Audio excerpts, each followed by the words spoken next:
"It is finished." Three fairly simple words that were uttered by a very complex man on an extremely cruel implement of death. Just days before all of this, Jesus was heralded as Son of David, as Messiah, the long-expected anointed one of God. Everyone thought the entry into Jerusalem would be the point when Jesus turned from wandering preacher and teacher and claimed his throne. But here we are less than 1 week later. He is on the cross, and he says, "It is finished." It is finished? Really, Jesus? You have not delivered Israel from the Romans. How can it be finished if Israel is still under foreign occupation? How can it be finished if your people are still subject to a pagan king? The Romans are still in charge. Israel is still under occupation. Nobody is sitting on David's throne. How can it be finished? But you say, "It is finished." Jesus, you proclaim the coming of God's kingdom, yet that is not fully here. The hungry are still hungry. The poor still poor. The injustice continues on. How can you say it's finished?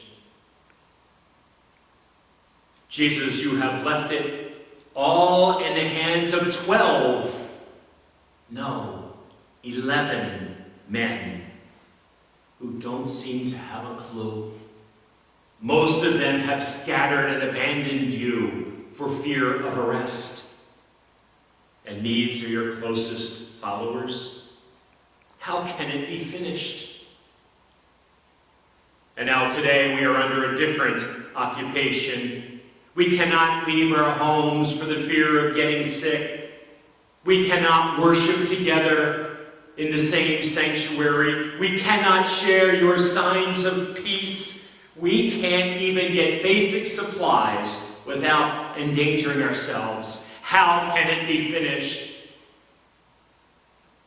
And maybe the answer is right in the middle of both crises.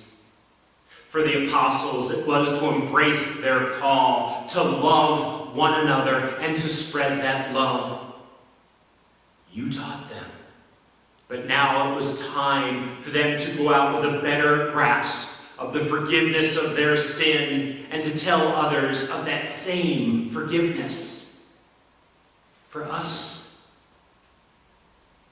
maybe it's a complete change in our culture of consumption, changing into that same kingdom you promise and call for.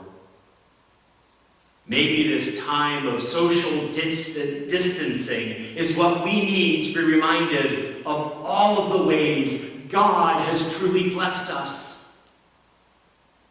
And maybe if we embrace that same call to love one another, we might do more than survive.